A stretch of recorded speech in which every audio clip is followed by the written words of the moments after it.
crew, and welcome back to another Spraycasso tutorial. Today's painting is going to be fairly easy. We're only going to be using blue, black, and a little bit of white. This was done on a metal cutout, but you can make your own stencils and do it that way. You can actually do this on a canvas. All right, so if you guys are ready, let's begin.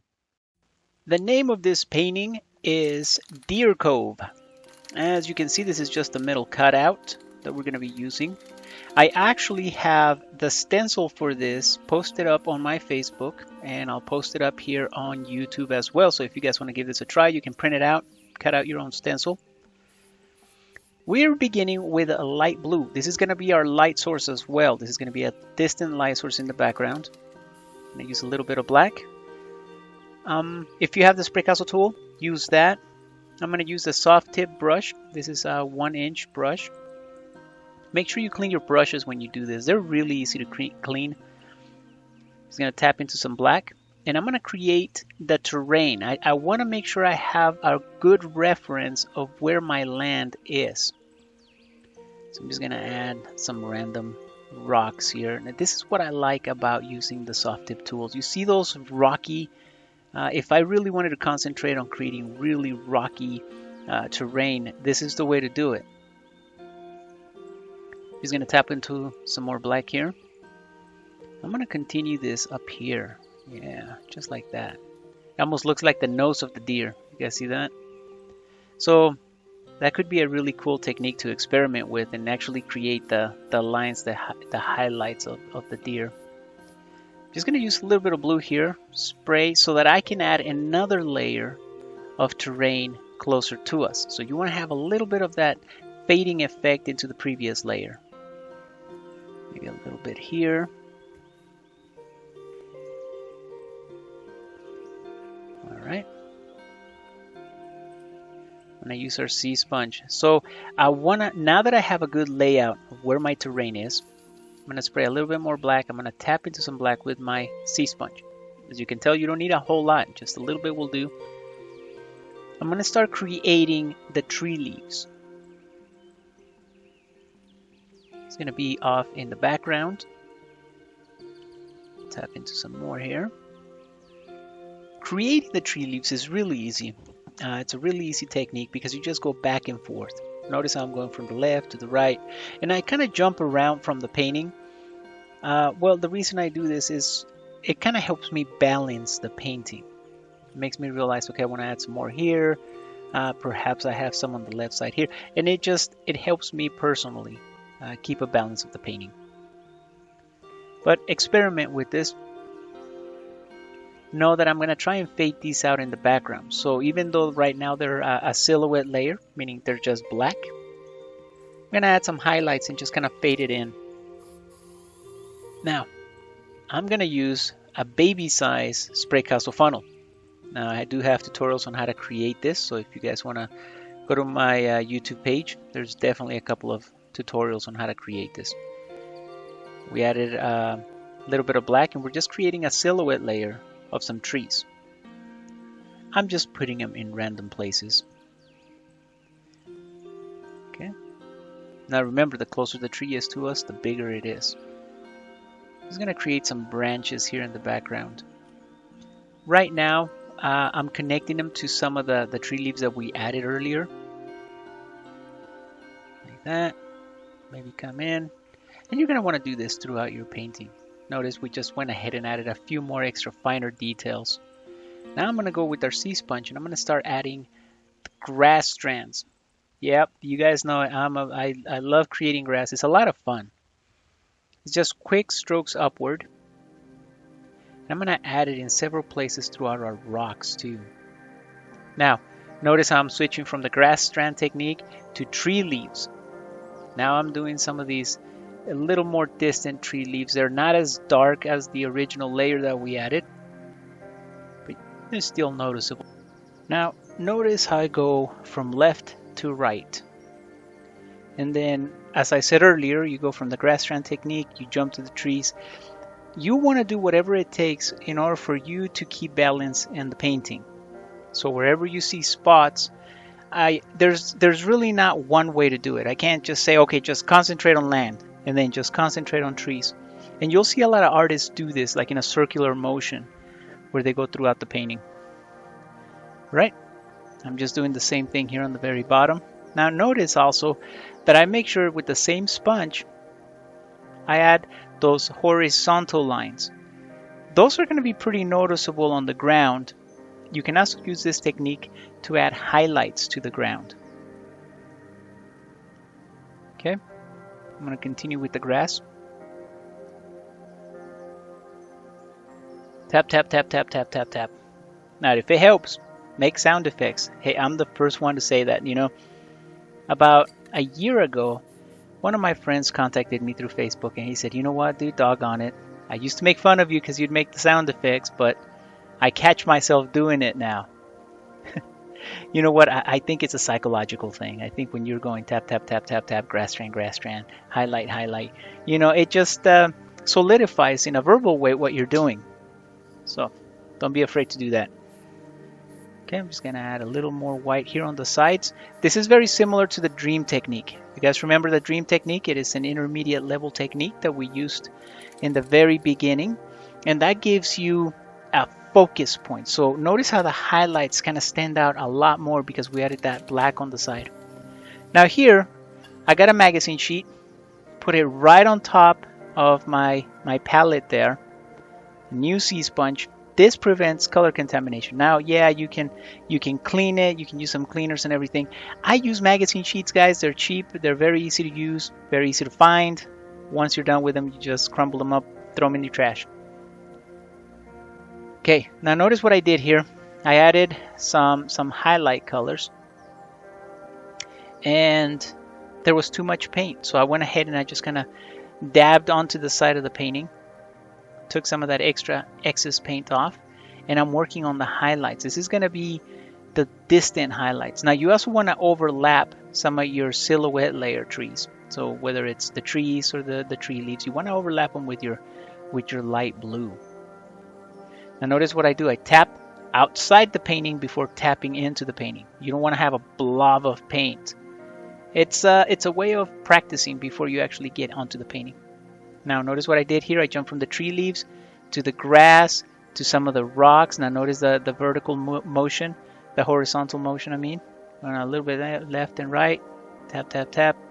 Now we jump back to the trees. That's what I was talking about earlier, guys. There's not just one area that I say, okay, start just with the trees and then the rocks. No.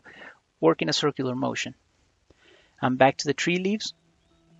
Tap, tap, tap. And then look, grass. I went from the left to the grass, added my highlights, jumped to the other side. Tap, tap, tap, tap, creating. Now this is very easy to do. Okay, practice a little bit off the painting. We're back to the grass. Now, right here, this horizontal moves. This is the terrain. This is going to be the highlights that I'm adding on the ground. Then I jump from the ground back to the tree leaves. Practice. Yeah. Now, right here, what I'm doing is I am defining where the light is hitting the side of the tree. I'm just using the sea sponge, but I am adding my highlight. Now, the beauty about this technique is that when you're doing it, if you do it just right, it'll give your tree a glowing effect. It is like a very fussy looking effect. It's really neat. I've gotten a lot of compliments on that technique, and this is how I do it. Sea sponge. Okay. Now I'm doing this so that you guys can really appreciate some of the details on the deer, because I had added that dream technique. You know, it kind of blended with the table. Okay, here we go. Put a nice little white poster board in the background. So I'm adding my light blue and a little bit of white. So this is where we go from our darks to our midtones, which is what we had earlier, and this is our highlights. This is going to be even lighter. So we're mixing our white with light blue. Practice, tap, tap, tap. Okay, now I know what the pattern's going to look like. And now I'm going to really add some of those highlights. So we went from our silhouette layer to our midtones, and now our highlights. I know I was calling them highlights earlier. You know, they're all highlights if you think about it. But these are even lighter. So this, I'm just gonna add it here on some of this tree leaves in the background. Practice, prap. If there's too much paint, that's why I do that on the side. I kind of get rid of some of that paint. I don't want my additional highlights here to be super high. So I tone them down by removing some of the excess paint. So we just went from the tree leaves to the plant life in the background.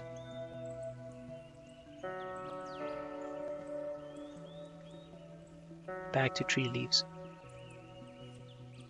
Once again, notice we're adding our highlights, but I started with the tree leaves, work my way down to some of the plants, then I'm retouching some of these rocks, then I jump over to the left side. Guys, I wish I could tell you, okay, just concentrate on the rocks and then concentrate on the trees. It doesn't work that way. You can start on the tree leaves, jump to a rock. If your eye catches something and you're a little bit OCD like yours truly here, then you'll want to jump back to it and correct it. So notice what I did, that I was on the right hand corner working on a rock, then I jumped to some plant life, then I jumped back to some trees. It's just the way it is, guys.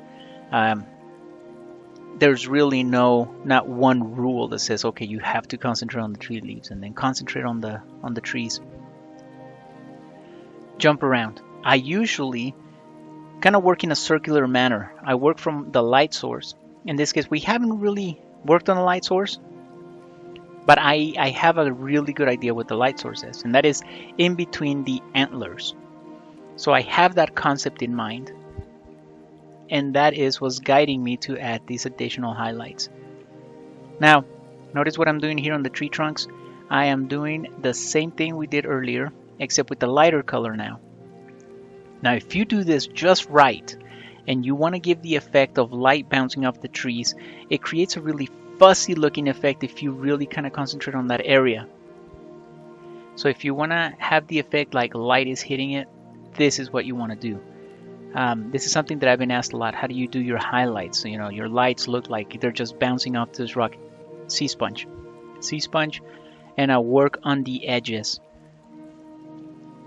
Now here what I'm doing on the ground is I'm trying to give the effect of the light going through tree leaves, tree branches, kind of giving you that random pattern here on the ground. Again, sea sponge. Just left and right, I just kind of tap and smear a little bit. Tap. I'm just working on a few more highlights. Now notice I did that effect where the light is hitting that plant, so it really stands out.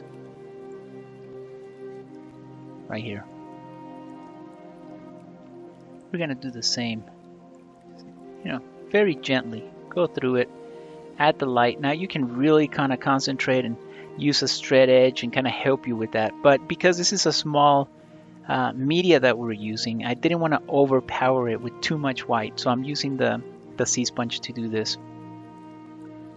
I'm gonna tap a little bit more here into our light blue with white. Now this, we could have used a straight edge to create the light beams. This is the light beams that I'm working on. Again, I didn't want to overpower it though. So you kind of have to pick and choose what techniques you're going to have to use, what tools. And having to use the right tool is, well, it'll make your life a lot easier. So I'm just using the sea sponge to create the beams of light. Now notice I'm going, so this is, I wish I could tell you, oh, you just work this way.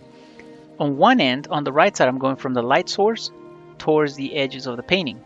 And on the other side, I start from the painting upwards. It's just whatever makes you more comfortable to use. I was afraid that if I did this the opposite way on the left side, the beams might kind of be a little more crooked than normal. So I'm just gonna do that. Add a little more highlights here.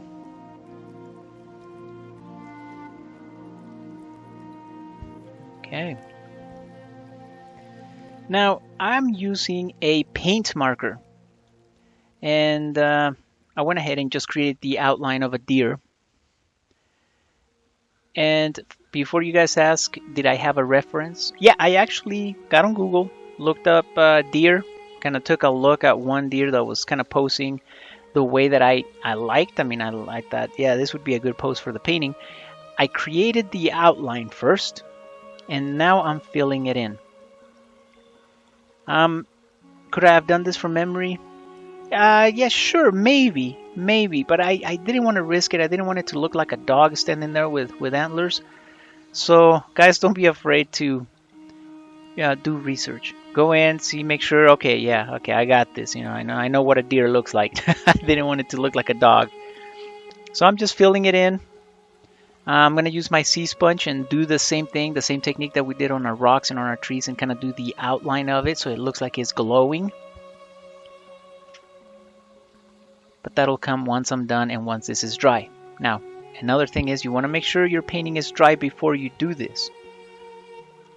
Dry to the touch. Don't count on, oh, I waited 5 minutes, it should be dry enough. Nope, don't ever do that. I can tell you from experience.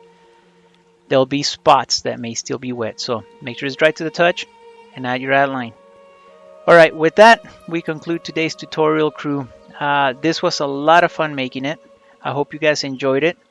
If you guys want to see the silhouette of this deer, I have pasted it on Facebook. Go ahead and download it from there. Alright, crew, until next time, keep those cans shaking. We'll see you soon. Bye.